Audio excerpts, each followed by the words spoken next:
Hello students, welcome to my channel. I am your maths teacher Charu. Today we will discuss exercise 15.1 of chapter 15 Introduction of Graph of class 8. So first of all, before starting questions of exercise 15.1, we will discuss some basic concept. So इस chapter में हम discuss करेंगे bar graph, pie graph, histogram, line graph, linear graph and some application. So introduction देखते हैं. The purpose of the graph is to show numerical facts in usual form so that they can be understood quickly, easily and clearly. Which means जो graph का purpose है वो numerical facts को visual form में show करना है ताकि वो ईजीली और क्लियरली अंडरस्टैंड की जा सकें. These are the visual representation of data. Let us recall some of graph already studies. जो हम प्रीवियस क्लासेस में ग्राफ डिस्कस कर चुके हैं, एक बार हम उनको देख लेते हैं. जैसे कि bar graph. A bar graph used to show the comparison among categories. It may consist of two or more parallel vertical or horizontal rectangles bars. Which means जो बार ग्राफ है वो यूज़ किया जाता है डिफरेंट कैटेगरीज में comparison करने के लिए, और इसमें वर्टिकल और हॉरिजॉन्टल रेक्टेंगल या फिर बार शो किए जाते हैं. जैसे आप राइट साइड देख सकते हो, राइट साइड जो यहाँ पर ये हैं बार्स या फिर आप इन्हें रेक्टेंगल कह सकते हो, और इसे हम क्या कहेंगे, बार ग्राफ. अब एग्जाम्पल दिया हुआ है, following bar graph show the percentage of marks. अब यहाँ पर ये percentage of marks of Harry in different class, यानी कि उसने 6th class, 7th class, 8th class, 9th class में कितने परसेंटेज ऑफ मार्क्स लिए हैं ये ग्राफ शो करता है. It indicates that his maximum percentage was 60 in 7th class. अब 7th क्लास में हम देख सकते हैं ये बार सबसे हाईएस्ट है और परसेंटेज कितनी है, 60% है इन क्लास 7. तो इससे हमें यहाँ पर इंफॉर्मेशन पता लगी, क्लास 7th में उसके 60% थी. ऐसे जो मिनिमम परसेंटेज है उसकी 40 है 9th क्लास में. अब 9th क्लास में उसकी जो परसेंटेज हैं, 9th में उसकी जो परसेंटेज हैं यहाँ पर 30 शो की गई है, यानी कि 9th में उसकी मिनिमम परसेंटेज थी 30. 40 तो 6th क्लास में परसेंटेज थी उसकी. ओके स्टूडेंट्स, तो ये बुक में करेक्ट कर लेना आप अपने.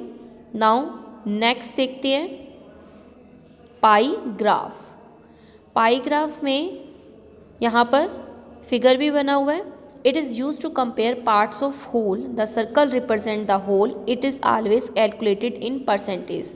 अब ये यूज़ किया जाता है कंपेयर करने के लिए पार्ट्स ऑफ होल. अब जो सर्कल कंप्लीट है लेफ्ट साइड शो किया गया, ये तो होल को रिप्रेजेंट करेगा, और यहाँ पर आप देख सकते हैं कि इसमें it is always calculated in percentage. इसे परसेंटेज में ही मोस्टली यहाँ पर शो किया जाता है. एग्जाम्पल देख सकते हैं, जो फॉलोइंग पाई ग्राफ है वो शो कर रहा है percentage of viewer watching different type of TV channel, यानी कि एंटरटेनमेंट 50% है, न्यूज़ 12.5% है, स्पोर्ट्स 25% है, अदर्स 12.5%. यानी कि ये पाई जो ग्राफ है वो परसेंटेज को शो कर रहा है, डिफरेंट व्यूअर्स के परसेंटेज को शो कर रहा है कि जो डिफरेंट टाइप के टीवी चैनल्स को वॉच करते हैं. It indicates that maximum 50% viewers watch entertainment channel. अब यहाँ पर पाई ग्राफ से आपको पता लग रहा है कि जो मैक्सिमम 50% जो व्यूअर है वो एंटरटेनमेंट चैनल को वॉच कर रहे हैं. सो इससे हमने यहाँ पर परसेंटेज की फॉर्म में डाटा देखा. Now next histogram. It is a bar graph that show the data in the intervals. है ये बार ग्राफ ही, बट ये डाटा इंटरवल्स की फॉर्म में शो किया जाएगा. It has adjacent bars over the intervals. अब यहाँ पर जो बार्स बने हैं वो एडजेसेंट बार्स हैं. अब देख सकते हो example, the weight of 40% is given in the following table. अब यहाँ पर जो वेट है वो गिवन है, नंबर ऑफ पर्सनस भी शो किए गए हैं, 40 to 45 5, 45 से 50 10, 50 से 55 15, 55 से 65, 60 से 65 5.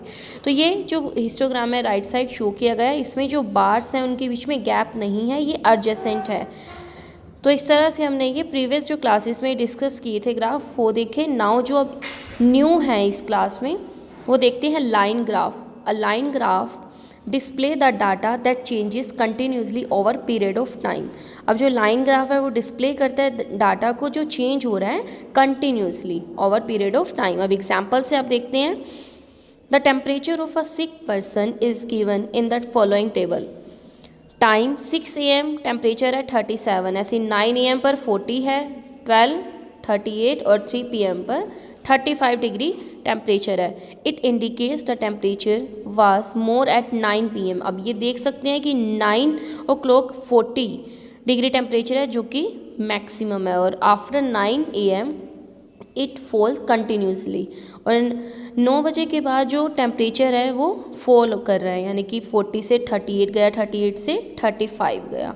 तो यहाँ पर जो फिगर है उससे देख सकते हैं हम टेम्परेचर और टाइम के बीच में लाइन ग्राफ शो किया गया है। अब 6, अगर 6 AM है टाइम और टेम्परेचर कितना है 37, तो 6 के अराउंड यहाँ पर 37 यहाँ पर पॉइंट लगाया, ये शो करता है 6,37 पॉइंट को। ऐसे 9 o'clock 40 हो गया है टेम्परेचर, तो 9 o'clock यहाँ पर 40 टेम्परेचर है, ऐसे ही 12 o'clock यहाँ पर 38 टेम्परेचर है, और 3 PM 35 टेम्परेचर हो गया यहाँ पर। तो इस तरह से हम यहाँ पर लाइन ग्राफ ड्रॉ करेंगे 15.1 एक्सरसाइज में। सो लाइन ग्राफ हमने डिस्कस किया, नाउ क्वेश्चंस डिस्कस करेंगे। अब नाउ एक्सरसाइज क्वेश्चन डिस्कस करते हैं। एक्सरसाइज 15.1 क्वेश्चन फर्स्ट की स्टेटमेंट देखेंगे। The following graph show the temperature of a patient in a hospital.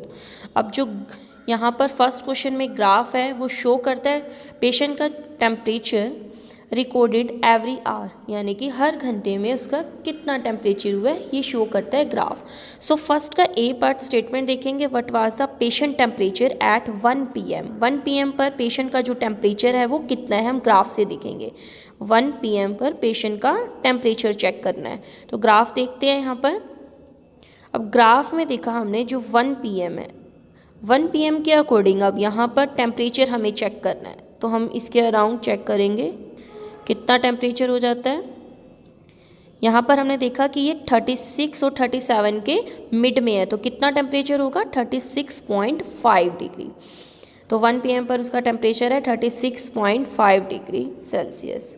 Now next question देखते हैं, बी पार्ट।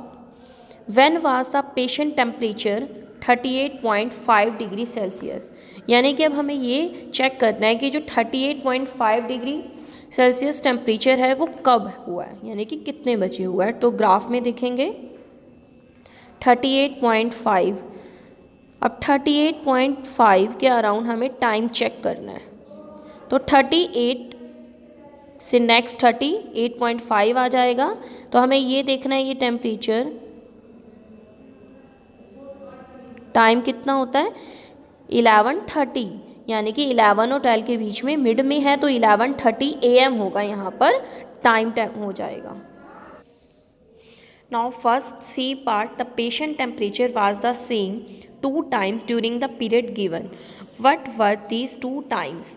अब यहाँ पर सी पार्ट में कहा हुआ है कि जो पेशेंट का टेम्परेचर है वो सेम हो जाता है 2 times। अब हमें वो बताना है व्हाट वर दीज 2 टाइम, यानी कि ऐसे कौन से वो 2 टाइम हैं कि जिस पर जो पेशेंट का टेम्परेचर है वो सेम हो जाता है। तो ग्राफ में चेक करते हैं कि कब पेशेंट का टेम्परेचर सेम होगा।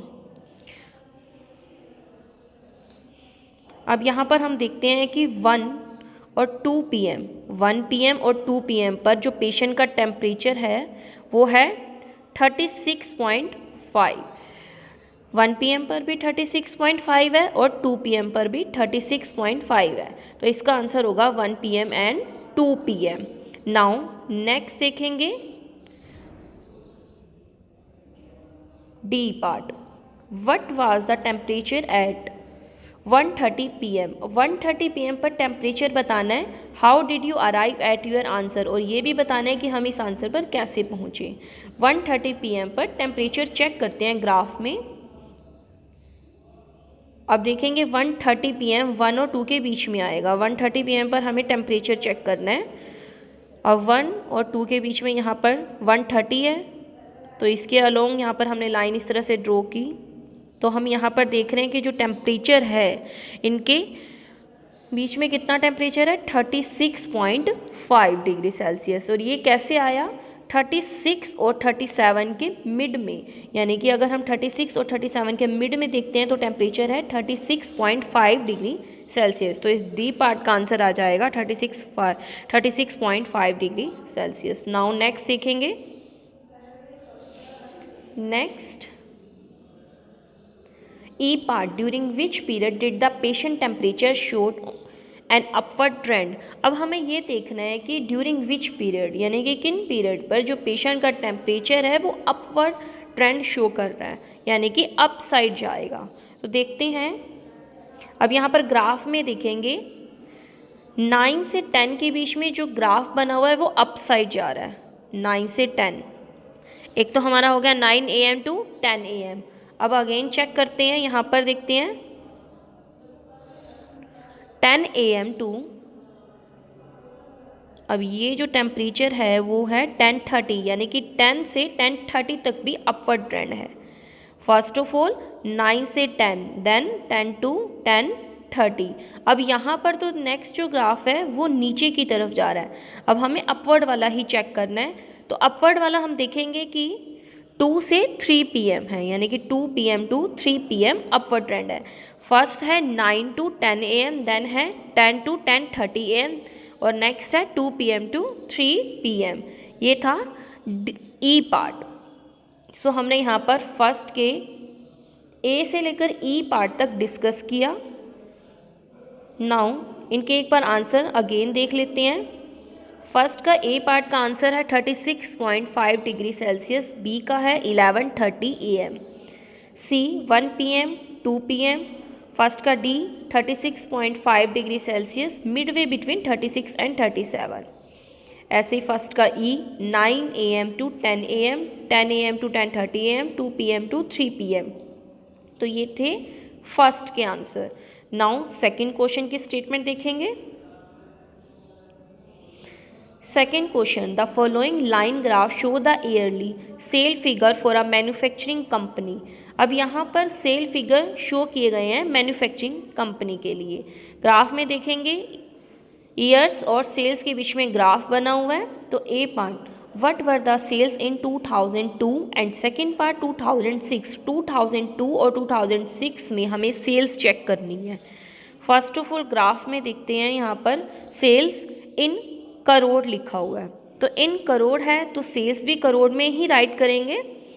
तो अब देखते हैं 2002 में यहाँ पर जो सेल है वो कितनी है, 4 करोड़। तो इसका आंसर हो जाएगा इन 2002 सेल्स वर ₹4 करोड़। ऐसे ही हमें सेकेंड पार्ट में 2006 में चेक करनी थी। 2006, अब 2006 में चेक करेंगे कितनी आ रही है, यहाँ पर 8 करोड़। तो यहाँ पर आंसर राइट करेंगे इन 2006 सेल्स वर ₹8 करोड़। ऐसे ही फर्स्ट का बी पार्ट की स्टेटमेंट चेक करते हैं। फर्स्ट का बी पार्ट, फर्स्ट के बी पार्ट में हमें बताना है what were the sales in 2003 and 2005। 2003 और 5 में सेल्स चेक करनी है। 2003, अब 2003 में यहाँ पर सेल जो है वो कितनी है, 7 करोड़, क्योंकि ये 6 और 8 के मिड में है। ऐसे ही 2005 में देखेंगे, 2005 में जो सेल है वो है 10 करोड़। अगर हम इस तरह से लाइन ड्रॉ करके देखेंगे तो हमें पता लग जाएगा जो सेल है वो 10 करोड़ सेल हुई है 2005 में।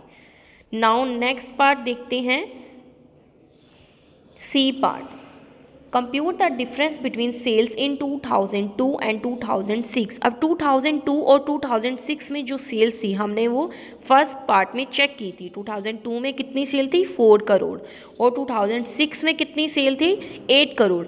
तो इनका डिफरेंस पूछा हुआ है, compute the difference between the sales in 2002 and 2006। तो डिफरेंस कितना हो जाएगा, 8 - 4 करोड़ हो जाएगा डिफरेंस। 2002 और 6 में जो डिफरेंस है वो ग्राफ से अगेन भी आप चेक कर सकते हो। 2002 में है 4 करोड़, ऐसे ही 2006 में है यहाँ पर 8 करोड़। तो इनका जो डिफरेंस हो जाएगा वो कितना हो जाएगा, 8 - 4। नाउ नेक्स्ट पार्ट देखते हैं, D part, in which year was there the greatest difference between the sales as compare to its previous. अब हमें ये चेक करना है कि ग्रेटेस्ट डिफरेंस कब होगा, in which year was there greatest difference between the sales as compare to its previous. तो सबसे ज़्यादा जो गैप है वो चेक कर लेंगे। फर्स्ट ऑफ ऑल 2002 और 2003 में गैप चेक करते हैं। अब 2002 में कितनी सेल थी 4, 3 में कितनी थी 7, तो इनका कितना गैप हुआ 3। ऐसे ही अब 2003 और 4 में देखते हैं। 2003 में जो सेल थी वो 7 थी और 4 में सेल है 6, 1 का गैप है। 2004 में 6 करोड़ सेल हुई है। ऐसे 2005 में 10 करोड़ सेल हुई है। तो अब 2005 में हमने देखा कि यहाँ पर 10 करोड़ सेल हुई थी और 2004 में हुई है 6, तो यहाँ पर 4 करोड़ का गैप है, यानी कि मैक्सिमम जो गैप हुआ है वो 2005 ईयर में हुआ है, क्योंकि यहाँ पर 2004 में 6 करोड़ थी और 2005 में 10 करोड़ हुई, तो यहाँ पर गैप जो है वो मैक्सिमम है। देयरफॉर जो इसका आंसर आएगा 2005 आ जाएगा। In the year 2005 the difference is maximum. अब फर्स्ट का A B C D इनके जो आंसर हैं वो अगेन देख लेते हैं।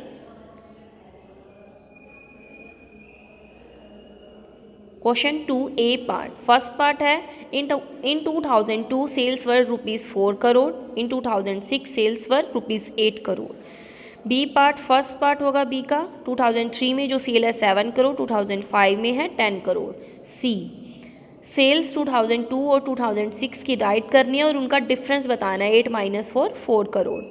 D part, in the year 2005 the difference is maximum.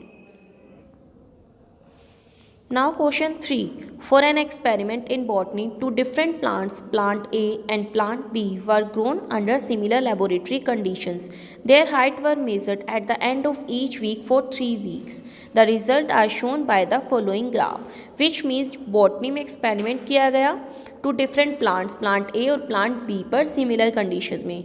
They height were measured, उनकी हाइट मेज़र की गई at the end of each week और ये 3 वीक्स तक चेक की गई।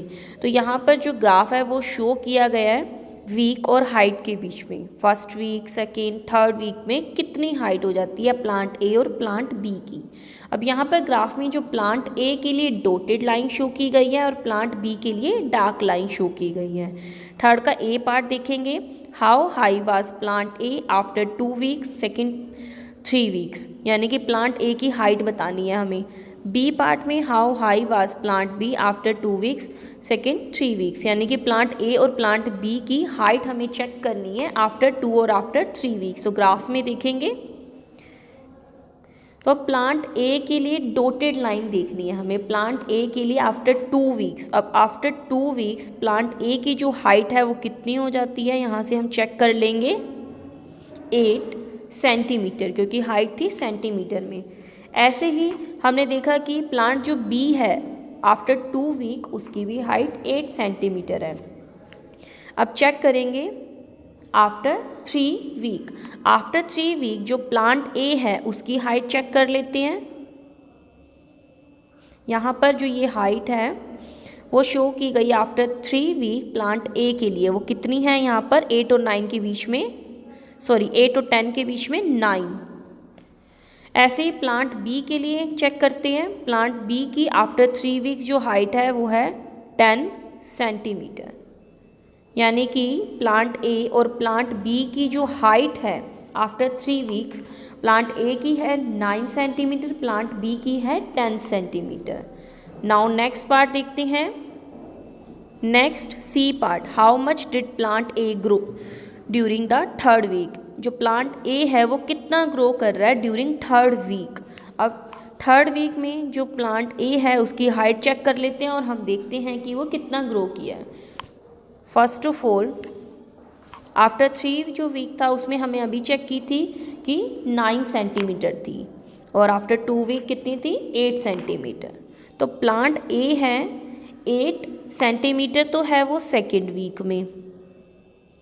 ऐसे ही जो 3rd वीक में है 9 सेंटीमीटर, तो कितना उनमें जो ग्रो हुआ है वो कितना प्लांट ग्रो हुआ है, प्लांट ए जो ग्रो हुआ है वो 1 सेंटीमीटर ही ग्रो हुआ है, क्योंकि पहले उसकी 8 सेंटीमीटर थी, देन उसकी हुई 9 सेंटीमीटर, तो इनका जो डिफरेंस है वो कितना है 1 centimetre. Therefore plant A grew during the third week 9 minus 8 1 centimetre.